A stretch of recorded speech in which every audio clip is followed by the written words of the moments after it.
गप रूपरे गीता दशम अध्याय सृष्टि कथा न भावी स्रष्टांठारे मन लगाओ।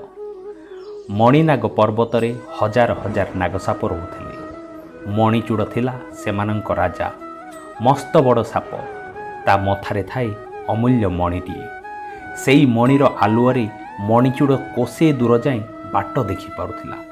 सेई मणि पाइबा पई अनेक राजा महाराजा चेष्टा करुथांती। थरे राजा महाघोष सेई मणि पई तांको मंत्री को पठाइले। मंत्री बहुत बुद्धिमान, साथी रे 10 जन सैन्य थांती। संध्या बेले से मणिनाग पर्वत रे चढ़िले। सेतेबेले सबु साप पानी पीवा पई दूर रे थिबा झरणा को चली जाई थांती।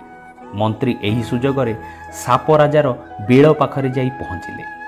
जोगकू सेदिन मणिचूड़ ता मणिटी गात भितरे छाड़ी जाइथिला। ता आलुअरे गात भीतर चिकचिक करुथाए। मंत्री मणि को सेठारु उठाई आनी राजा को देले।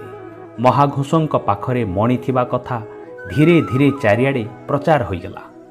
थरे सेई मणि लोभरे पड़ोसी राजा महाघोषंक राज्य आक्रमण कले। महाघोष परास्त हेले। मणि पड़िला विजयी राजांक हातरे। किछि दिन परे हठात रातिरे दले डकायत एई राजांक नअरे पशिले। सेमाने राजा को हत्या करी मणि नहीं चलीगले। राज्य रे हाहाकार पड़ीगला। लोक माने कुहाकुही हेले मणि पाई ही राजांकर प्राण गला। एणे डकायत दल मणिटी नहीं सेमानंक सरदार को देले। सेई मणिटी उपरे सरदारर शଳାर आखि थाए। मणि पाई सरदार ओ ता शଳା भितरे लागिगला गोलमाल। डकायत माने दुई दल होई निज निज भितरे लड़ई करुथांती। एतिकी बेले सेई बाट देई जड़े साधु बुढ़ा जाउथिले। सरदार तांकु डाकी कलह निष्पत्ति करने अनुरोध कला। साधु कहिले, देख ए मणि तुमर नुहे, एइटी लागी जड़े राजा मले, यह तांकर नुहे। मणि खोजाई आनिथिबा महाघोषंकर भी सेइटी नुहे। एपरिकी मणिटी मणिचूड़ सापर भी नुहे। कारण मणिटी ता निजर होइथिले ता पाखरु सेइटीकु केही नेई पारि नथान्ते। एठी गोटे कथा बुझ, जहा आम पाखरे काल काल को रही पारिबो सेइटी ही आमर। कथा देखिले संसारर कौनसी जिनिस सबु कालरे आमर होई रहिबो नाही। तेणु कौनसी जिनिस आमर नुहे। नाग पाखरे मणि थिबारु से हेला मणिनाग।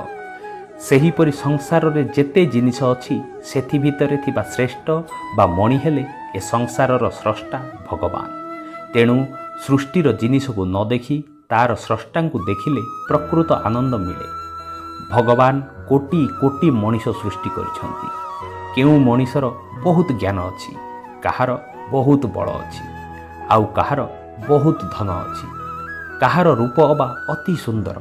किंतु ए ज्ञान बल धन रूप आदि सब दिन रहिबो नाही। कारण ए सब संसारर जिनिस। ए सब जिनिस सबुठारु अधिक अछि भगवानंक पाखरे। तेणु मनीष निज रूप बल धन ज्ञान को बड़ बोली न भाबू। सबुठारु बड़ जिए तांकठारे मन देउ। एहा कही साधु तांक बाटरे चलीगले। डकायत सरदार और ता शଳାर मन बुझीगला। से माने मणिटी नहीं राधाकृष्ण मंदिर रे देदेले। एणिकी सेही मणिटी मंदिरर कृष्णंक किरीटरे शोभा पाइला। साधु बाबा डकायत मानंकु जहा बुझाइले ताहा हेला गीतार 10म अध्यायर सार कथा। ताकू मानि चलिले आमे भगवान को पाई परिबा। सबुर मूल हेले भगवान। तांको इच्छारे तांको ठारू सबु जात। एहा बुझ, तांको ठारे भावसह मन लगाओ, ताहा हेले से तुमको शुभ बुद्धि देबे।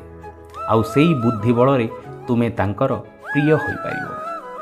बंधुगण, आशा करी भिडियोटी आपण मानकु भल लागिथिबो। भल लागिथिले भिडियोटी को लाइक और शेयर करंतु एवं एमिति नुआ नुआ भिडियो देखिबा पई चैनल टी को सब्सक्राइब करि नियंतु। धन्यवाद।